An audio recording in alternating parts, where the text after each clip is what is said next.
Oh, hello there. Welcome to the Animation Industry Podcast. My name is Terry, and I just had a really good piece of cheese. I'm very happy about it.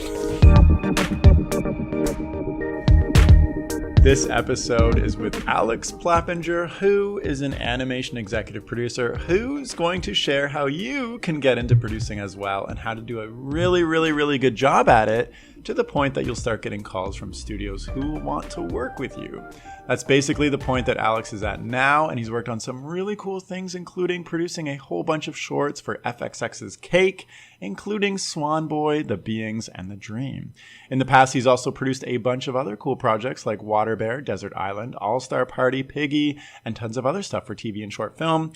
And on top of this, in our chat, he's going to share what 99% of your role as a producer ends up being, as well as how to make budgeting decisions, which is super important and good to know. And he's going to talk about how to build trust among your peers so that you are first on their list to work with. So without further ado, let's jump in. Alex, thanks for coming on the chat. How are you? Good. How are you? Thank you for having me. Pleasure is mine. So I want to talk all about, what life is like as a producer, how you get into it. I was looking into some of your history and, you have an English degree. How did that play a role in you getting to where you are today as an executive producer on some really cool projects? If it played a role. Interesting. I guess the reason I was an English major in general was just that I always loved reading, and I loved like everything from like books to plays. I would like read scripts when I was in like high school. I was just like sort of obsessive about like film and really like entertainment sort of at large, and like the kind of only way you can study that is like being an English major. Like not like I went to a college that now has a film program but like didn't really have a big one at the time, and so it was like the closest thing I could do was like get sort of a traditional English major that had like a small focus in film specifically. And but I think that was like a really good thing because it ended up being sort of like an access point for like studying lots of different things and lots of different forms and like, novels to essays to short stories and all these different things. And that sort of like flexibility was like, I think ultimately like a very helpful thing to work in like lots of different formats or like appreciate different voices and appreciate that like different voices express themselves in different ways. And like, I'm sort of someone who likes lots of different things. It's not like I like just like one specific thing and one thing only. And I feel like that major was sort of like a broad access point. But I mean, how is like an English degree actually helpful to me in terms of what I do now, in terms of getting a job? I don't think really probably at all whatsoever. Okay, I like how you used your English degree to kind of learn some more soft skills about perspectives, and you were just like, I like reading, I'm gonna get a degree in this. Tell me how you got your first, thinking about your executive producer career. What was the first role that you got that kind of led you to the path that you are on now, and how did you get it? And how did you decide that this was going to be for you after being like, I like reading films? It's funny, like towards the end of college, I'd done like a bunch of different summer jobs, but going into college, I was like, I want to work in film and television. I didn't even like know what that meant. I just wanted to do it. And then I did sort of like nothing about that. And then actually like was offered a job to go work in like finance in New York and was like, I really don't think I want to do this at all. I don't want to be rich. I definitely don't want to make money. I want to stress about money for the rest of my life. So I sort of was like, you know what, screw it. I'm just going to go to Los Angeles and like try and figure this out. I emailed like a handful of alum that went to my college. One of them responded and they were like, hey, you can just come intern at our office in Venice. And it was this company that had made like a lot of sort of like controversial indie films in like the 90s and 2000s. And as soon as I got there, I was like, this is really cool, but I think I should like find a real job someplace maybe with like real people. And I ended up going to Lionsgate. I got like a paid internship working as like a second assistant to the CEO. And it was like a really cool job to be in because I still didn't know like what I wanted to do exactly. I didn't know that there was a job that like is what I do now. I was sort of like, I just want to be in entertainment, and I was in this position where I could see what everybody did. Like I could see everything from like distribution, marketing, music, digital. And then when I realized like, oh, there's a division that is in charge of like reading and finding material and then making the movies, I was like, that's where I want to be. And so I started like reading a lot and like eventually made my way into that group. Nice. How did you find this role originally? You just like reached out to an ad or something? I found out about it maybe through like the UTA jobs list. There was like a Hmm. list that used to circulate. This was like 16 years ago, where like I think it still exists. Where like they'd be like, here's every like assistant job that's out there, and then they would be inundated with resumes. And I think I had like a friend of a friend who was able to like connect me to someone who was at Lionsgate, and that was like enough of like a personal connection to have like my resume surfaced, and then I got the job. So how realistic is it to do the classic move to LA and start a career from I your think it's perspective? like pretty. I think it's really realistic. I think what it comes down Yeah. to is you definitely. I don't know how it is now. For me, I really found that like trying to get a job out here before you're in LA is like near impossible. Hmm. Like you sort of, I was like, my experience and most of my friends' experiences was like you have to be here, and then you just have to throw like a million things against the wall, and you just meet people. Like if you come out here and you meet other people in their like early 20s who are trying to find their way in all these different paths, one by one they're going to start locking into things. They're going to get jobs at like studios or production companies or agencies, and then they're now like really in the stream of hearing about like, oh, there's a job opening up over there, and they can be like, I have a friend, and get you in. And like it really is like, I find this on like the creative side as well, like for coming out here and being present and like forging really genuine relationships with people who like and feel like you share a mind with, whether it's like creatively or professionally. Like that's like the core of like everything good that happens in people's Yeah. careers out here. Nice. Okay, so you started this internship where you're like can see everything from marketing and budgets and what's going on, et cetera. There's like some kind of, I don't know if it's like a pivotal moment where suddenly a production is trusting you to handle all that stuff, like versus helping somebody else. So was there a specific role or time where you were like, nah, I've done learning or I'm still learning, but now I can be the person who's coordinating and producing this. Yeah, it's sort of maybe a little bit more convoluted. It wasn't quite as like quick a transition to that. Like I can go into more specifics, but essentially the way it works in like the studio system for the most part is like you're super segmented in terms of like what you do. And like especially in like a feature division. I was at Lionsgate, like, my division was really in charge of like finding scripts and finding talent and bringing them in and deciding to buy things. And then there was like another division that was like really in charge of like, okay, we're really on top of the physical production and like budgeting this and scheduling it and like where are we going to make this. So, my sort of trajectory was like when I was at Lionsgate, I got really good at like finding material and finding people and being like, this is someone new that's worth knowing about. And that was sort of how I also figured out like I'm good at finding new voices. Like I'm not someone who's like other people. I don't work on a lot of things because like representatives send them to me. I'm like finding them sort of like out in the world or within like a community and then surfacing them. And then so I figured out I was really good at that. That helped me figure out my taste as well. Like what do I actually like, which helped me realize that I shouldn't be at Lionsgate because I just like wasn't quite aligned with like what they were making at that time. I was like I like independent voices and I like comedy. Like those are the two things that I like where those worlds interact.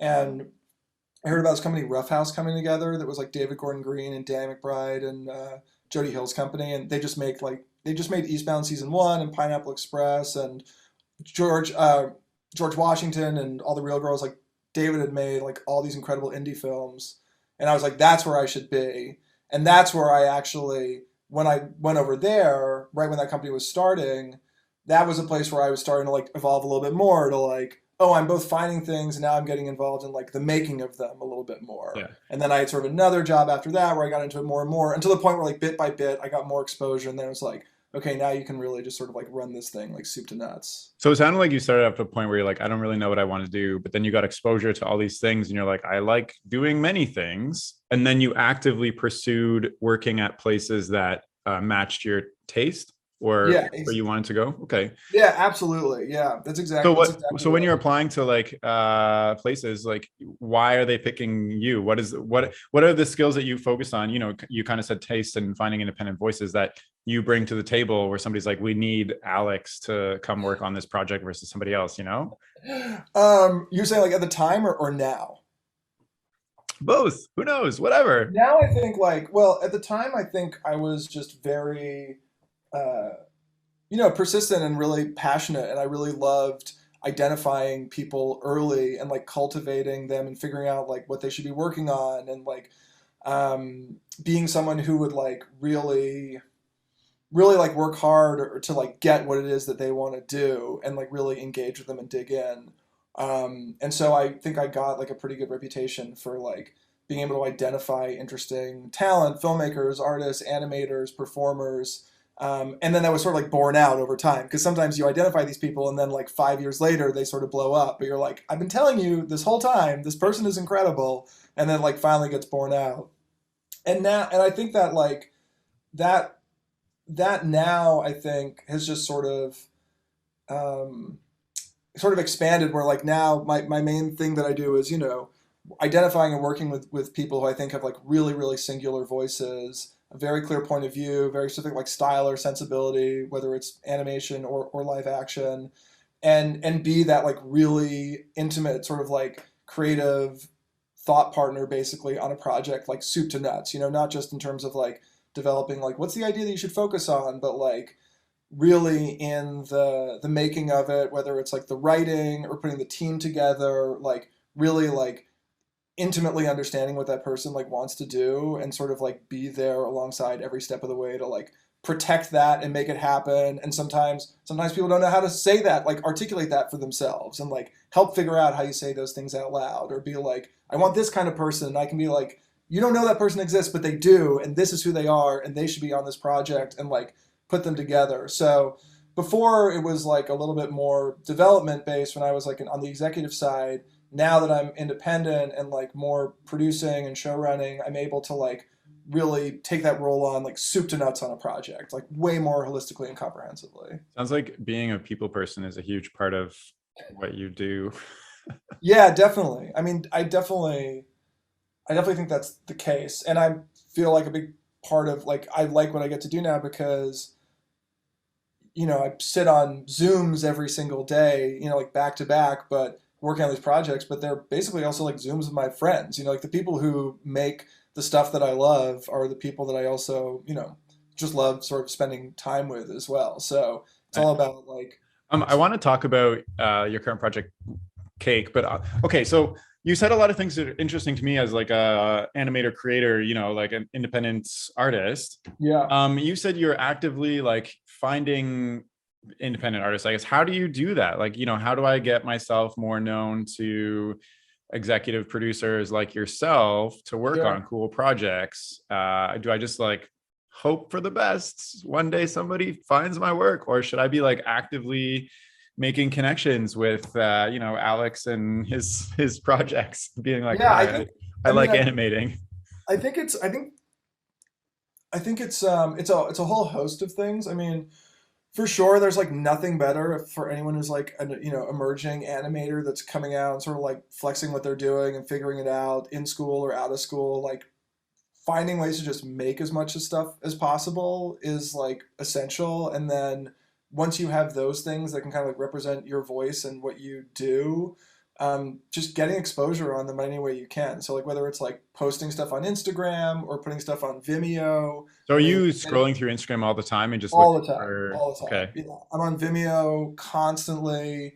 And then I think the other thing, and so then I think there are two things. One, I think I'm like, maybe in keeping with what I've been saying, like I'm a really big believer in finding your community and like finding other people who are like-minded. So I think it's super helpful to find other animators who you like their work and get on their radar and become friends because they'll sort of like signal blast you if you signal blast them in certain ways and you get sort of absorbed in this creative community. And so I find now that I've done a lot of animation in like a lot of different sort of styles and with people in like the UK and Europe as well as like New York or LA or wherever. Now like those animators, when they come across someone new who they really like, they're like, hey, you should check out this person, and like they'll introduce me to them. Like you gotta check out this guy Terry. Um, Hey. and then sometimes I think something else that's like really is worth doing is if you kind of know yourself and what you like and the types of things you want to be working on, if you can see examples of that out in the world, like if someone was like, if to be self-aggrandizing, if someone was like they watched Swan Boy and they watch like Black Death or something, like two anime projects I worked on for Cake, like then chances are they have like a pretty similar sensibility to the stuff that I do for them for the most part. And who knows whether there's something to work on at this moment or not, but like reach out to me, like it's good to like forge those like relationships as early as possible and be like, we're into similar stuff and maybe my name will come up again 5 years from now or who knows. So you totally don't mind if somebody just, cold reaches out to you and they're like, hey, I make this kind of art. I feel like it's similar to this type of stuff that you've produced. Like, might be good to know each other. I love it. I mean, I honestly love it. Cool. I mean, Great. it's like a mix. Sometimes you have to be like, oh, that's really cool that you feel that way. I don't respect this as much, like, because not everyone loves everything, but there are 100% people that I work with now who have done that, or people that like, who have done that where we haven't worked on something together yet. There hasn't been like the right project or something, but like, I completely pay attention to them and like track them over years. I mean, it almost sounds creepy when I say track them like that, but fair enough. Stalk them is a better term. Having them on the radar is like really, it's helpful. I like what you said. Like if you put yourself out there, but also get engaged in a community and reach out to people you think you would want to work with. So tell me, Cake sounds like a perfect project for you if you love independent animators and like finding new voices and stuff. Tell me how you ended up on Cake. Like, were you asked to come on because of your track record, or did you, see previous projects or seasons and say like, this is something I want to work on, guys, I'm your guy?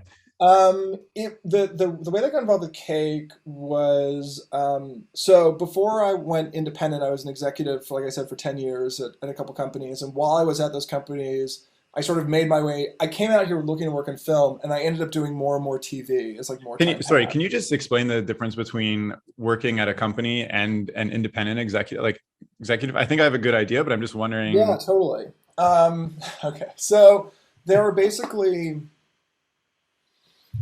I worked at, the main thing is that basically if you're at a company, there's like a whole organization and there's like infrastructure and people around you. Typically, these companies exist because they have money or they have distribution or they have like a big name talent at the top of it. And there's like a shingle where there are a bunch of people working towards like trying to make things and kind of like grow that company. And they tend to have like a pretty specific mandate. So like, whether it's Lionsgate, which is a studio that like develops and produces and releases films, or like Rough House, which is a production company that is started by three amazing filmmakers who want to like cultivate and produce similar stuff. Those are like, sort of like full-on multi-person entities that are like working within the industry in these different ways.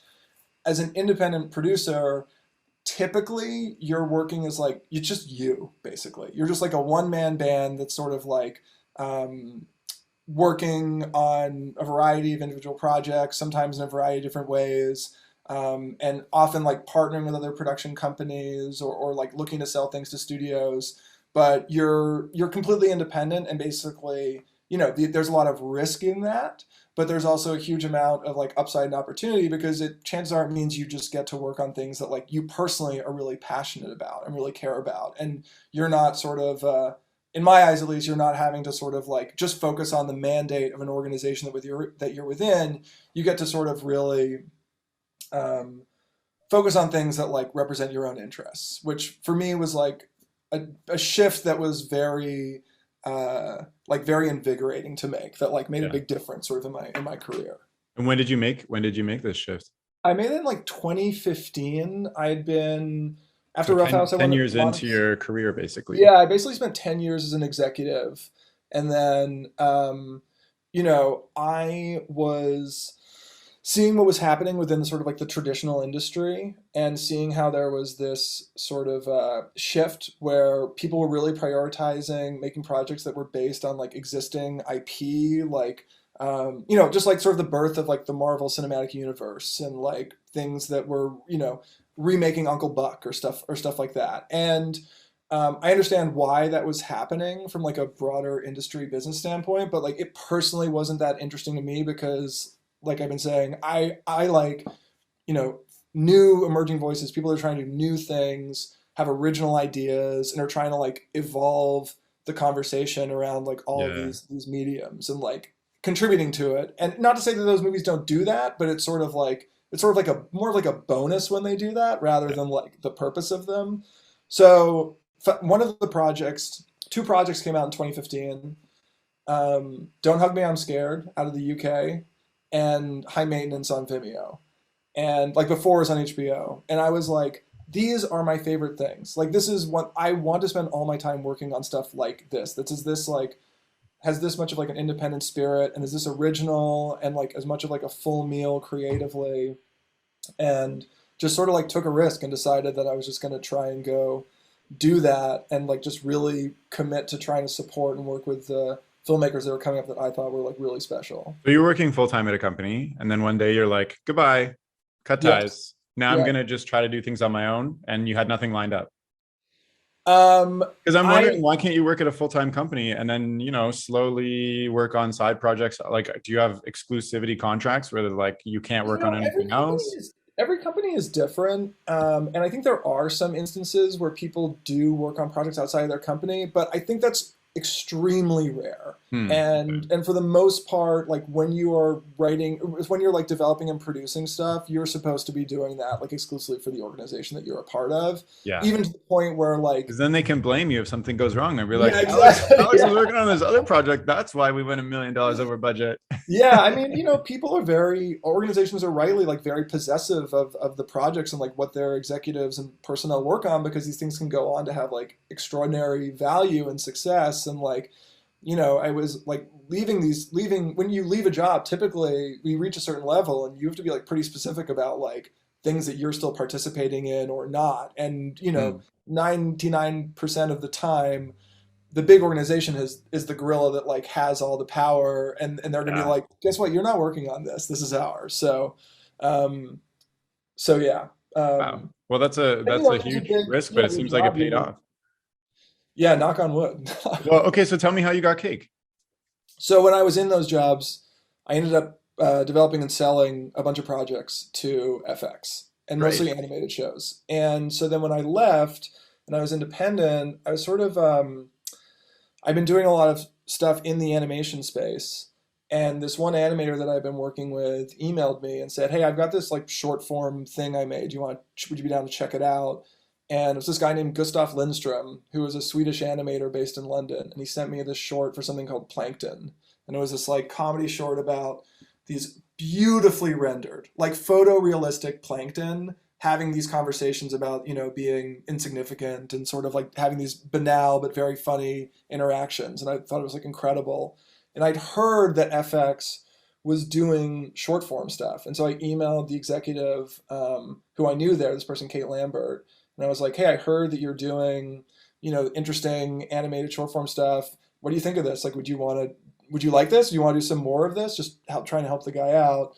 And she was really into it. And she was like, yeah, let's make 10 episodes of it. And So, okay, question, because I love how casual this sounds. You're like, somebody emails you with a cool project. You're like, I like this. I'll just email this other person I know. Now it's made. With this animator, did you sign anything with them? Did you say like, I'm going to represent you? Or was this literally just like, I like your work, I'm going to email somebody? we had a pretty good relationship. We'd worked on something else before, and this was sort of like as that project was wrapping up, he just sent over to put on my radar and like get my advice on it, and like would we want to work on it together? And so we didn't sign anything. It was pretty casual, to be honest. Like, I mean, it was. I would say that like pitching things tends to be like more formal than this, but I Yeah. don't that often sign shopping agreements with artists that I work with. I know other places do sometimes, but it's not typically like my course of business. So you were just like, I'm going to do this guy a favor. I don't even know if I'm going to be involved in this, or if they say yes, they could just take his project and be like, thanks, Alex. See you later. Or were you like, I'm, I'm Oh no, it was representing. definitely under an understanding of like he sent it to me sort of being like, I really like this, like I don't know what to do from here, Mm, and I was sort of like, well, do you want to make more of these? Like I think I would at least know how to like explore that and I could gotcha. help produce this for you if you wanted to like find resources to make more episodes. And so it was pretty clear going in that the understanding would Okay, be cool, cool. if I could find a path for it, we would be like working out together. And because it was once that happens and someone says yes, like there's so many things that become like official that have to be Yeah. managed. And So then Cake said yes, and then you were just working on Cake then? Yeah, so then that sort of launched my essentially what happened was that launched my and Kate really reconnecting. And when we then like got together in person afterwards, and it turned out that there were like a lot of people that we were interested in working with together. There was actually another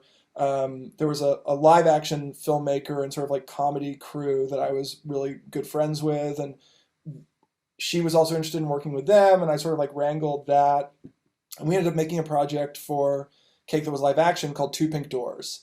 And Kate and Drifters was the animated series I made with Gustav, and Two Pink Doors was this live action thing. And those two shows became part of the first season of Cake.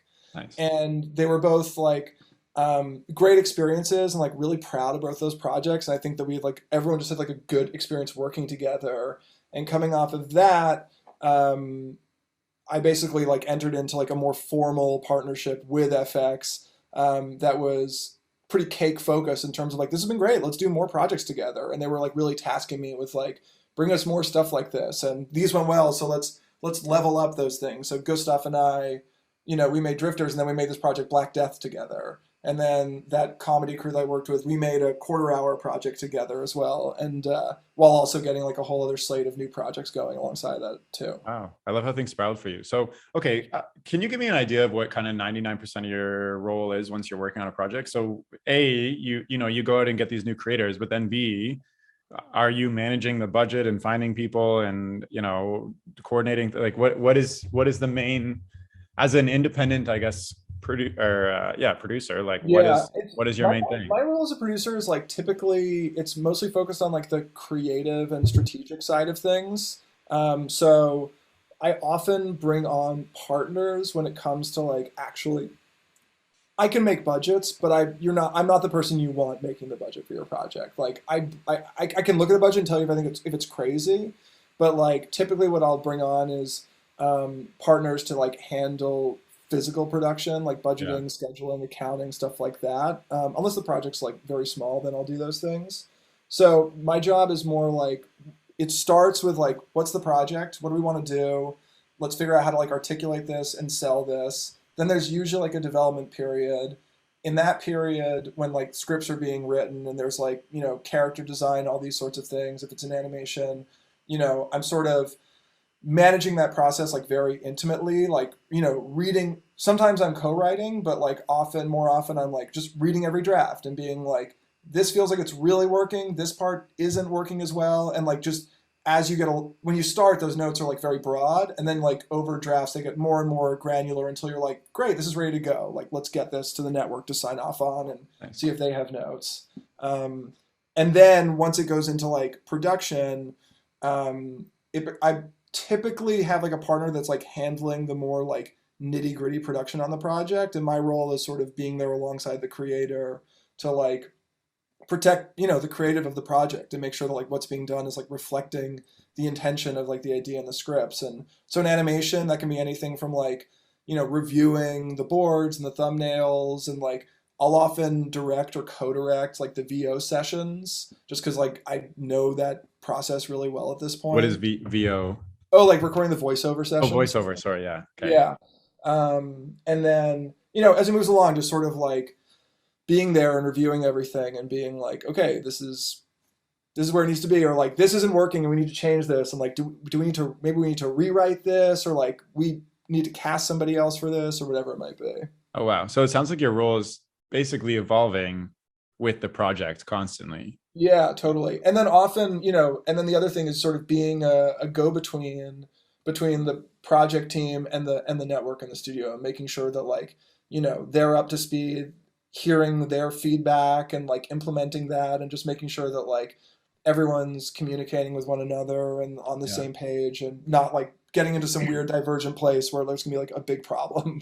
Yeah. If you feel comfortable answering this, I'm curious about how you get paid, because like, as an animator or voice actor or whatever, you have a standard rate and you multiply that by hours and then you get paid. But it sounds like since you're involved in writing and, management and talent acquisition and all that stuff, how do you, if you don't mind, like, how does that work? Sure. Yeah. I don't do any management of anything. I basically both, I just produce and then, and write. I get fees on the projects that I make. So I have I have an executive producing fee, that on some projects that's like depending on the format, it's like a preset fee based on like a pre-existing deal. On other things, if I like set up projects at other networks, I have like a lawyer, and a manager that and two managers who like will negotiate those EP fees. And then if I'm also writing, I get like a separate writing fee alongside the EP fee.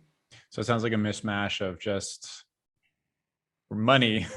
No, yeah, it takes like a lot of different forms. Yeah. So what if so you said you get somebody to manage budgets, but like what if you come out and the project's done like massively under budget and you're like, great, we have all this money left over. Where's that money going? I don't know if I can like answer that question. Well, that's fine. So But, I'm super curious because I just don't. I mean, I've heard rumors, but like I would I don't know. love to But be in that if you feel position more comfortable, often. I wish that I could tell. I wish okay. that So we'll gloss over that. So okay, let's talk about kind I of would say most places that you work with for like studios or whatever, like will basically ensure that that will never be the case. there. So then, Yeah. if you're kind of overseeing a lot of different things, how do you prioritize like the budget? And like you're like, okay, this needs a major rewrite, but that could cost more than just producing an extra. I don't know, like what, like how do you prioritize and make decisions when it comes to giving and taking to produce something? Like we could get Here's this amazing voice actor, but they're twice the cost, or we can. I mean, I think it's a conversation, like exactly like you're saying, like it's always going to be a give and take. So it's sort of making these like game time decisions often about um, what is really valuable to this show. Like, is this person, is this cast so for instance, Swan Boy, Yeah. that was a show where going in, we kind of knew who like the core cast members were going to be, but then there was a slew of guest voices, and there definitely was like an opportunity to kind of like go buck wild and get like 30 different people to come in and do a different voice for each one of these people.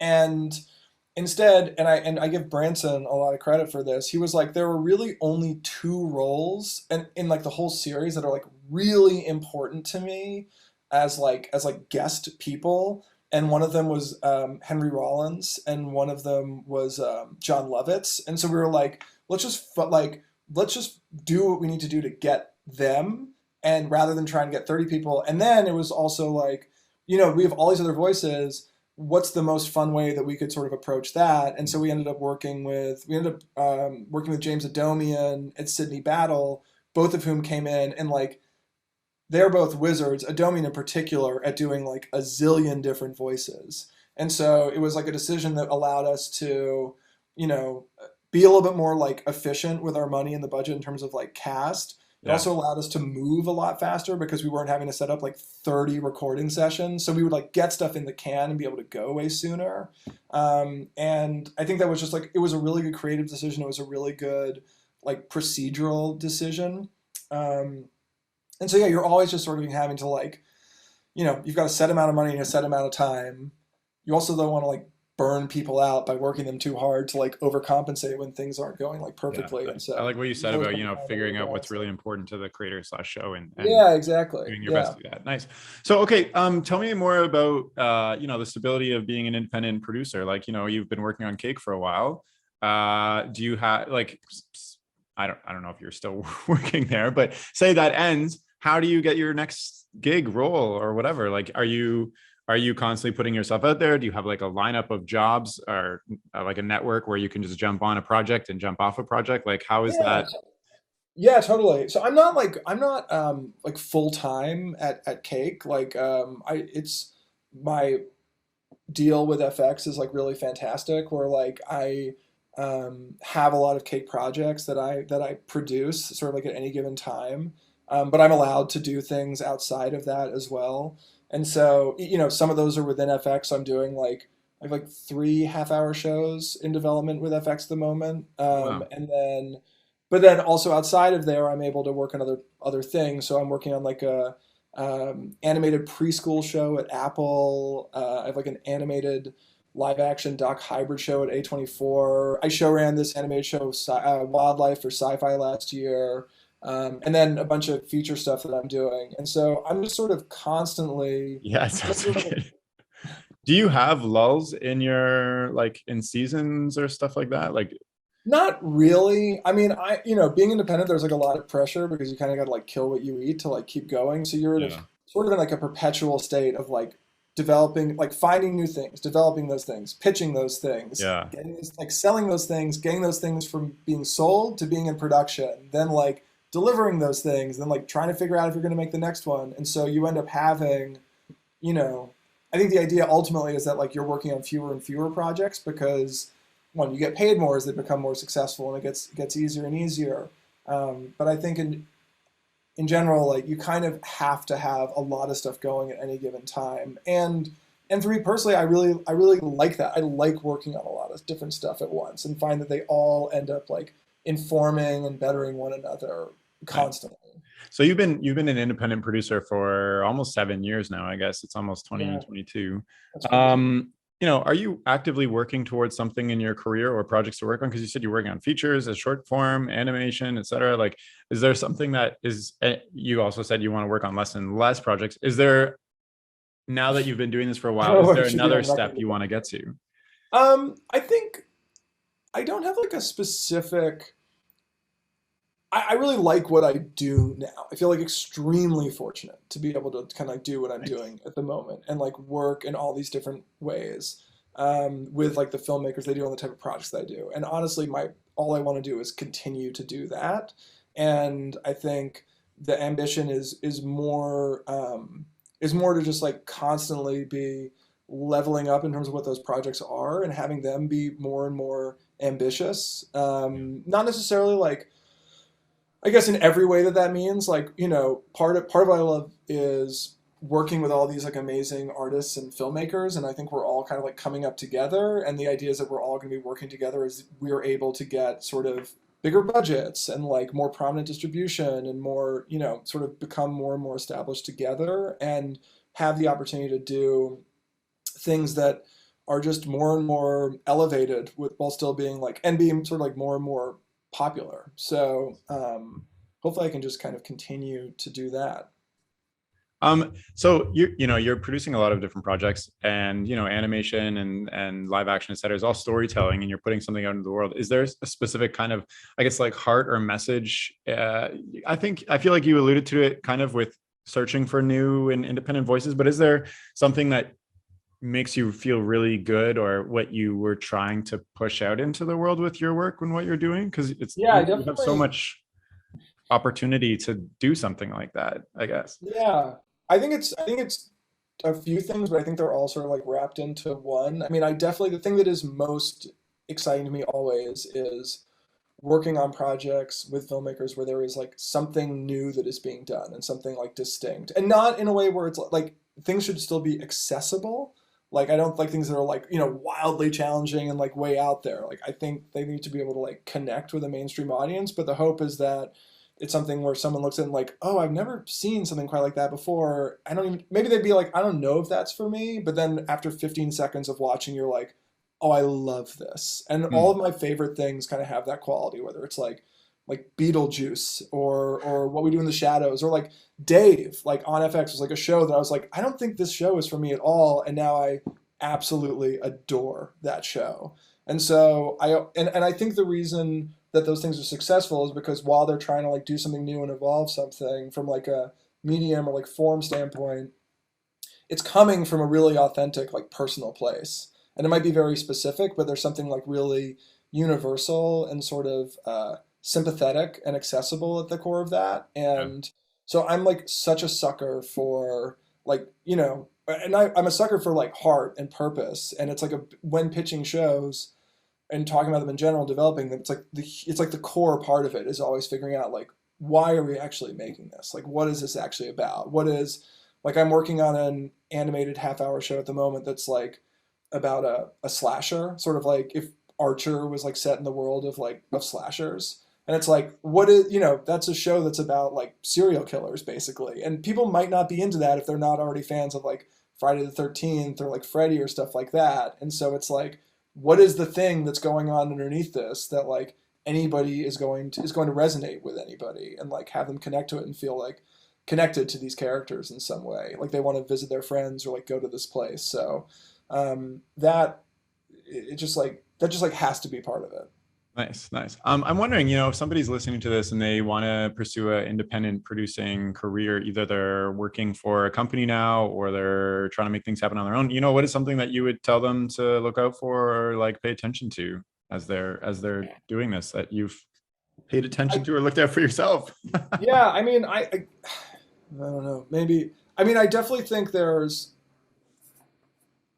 again, I think the big thing for me has just always been like finding community and like Mm, finding like-minded people, whether they're like producers or artists, and just one because you will become part of this thing that will just sort of like evolve and everyone will really support each other. But I think it also helps you kind of come to understand yourself and like what you want to do and the type of work that you want to make. And I spent like way too long, I think, figuring that out. mm, And I wish that I had been when I was first sort of like starting out, I wish that I had been like a little bit more if I wish I had more confidence in being able to articulate like this is what I'm into. These are the types of movies I like. These are the types of like artists or filmmakers, and like really like reached out to them and like made a point of like getting to them and like getting in that sort of like milieu like at an yeah. earlier stage. What would I have just given feel you like I was that a little more tentative about that than I What should would have have given you more confidence when you were starting out to do that? Because,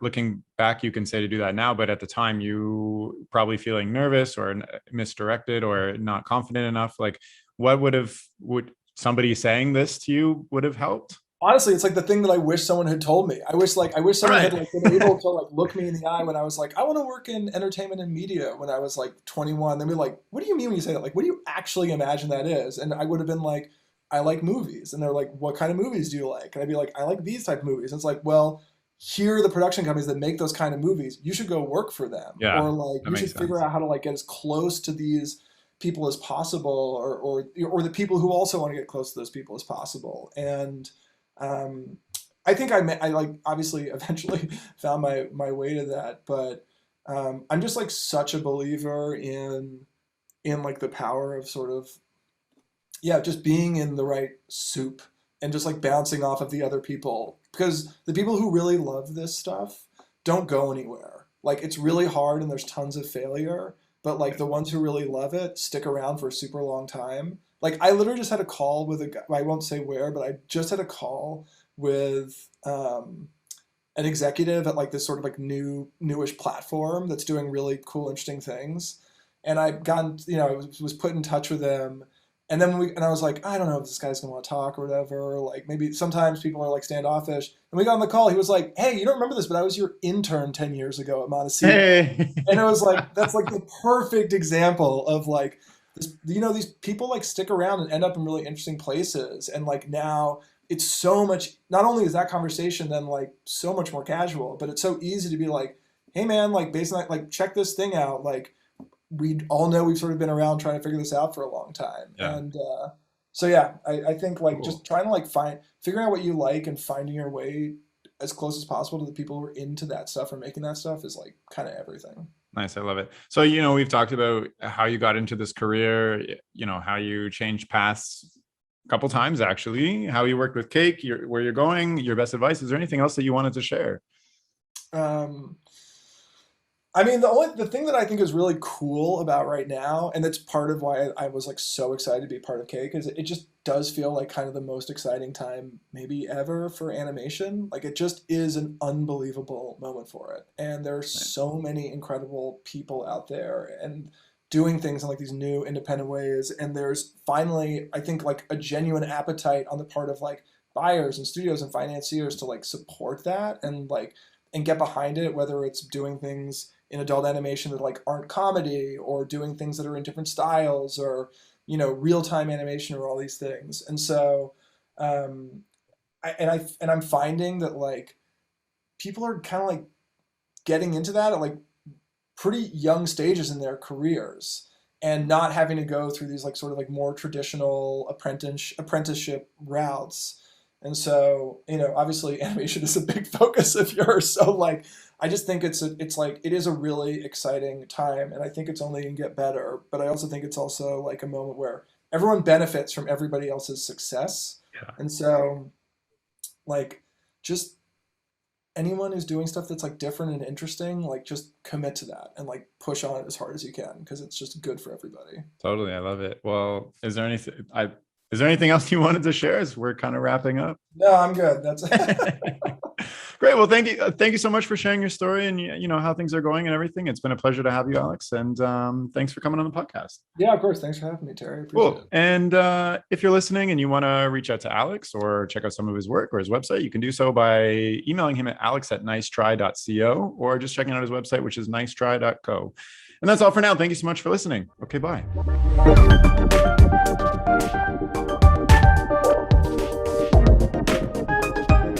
The music for this podcast was composed by Will Farmer and the graphics by Daniel Abensauer. I encourage you to look them up if you enjoyed their work.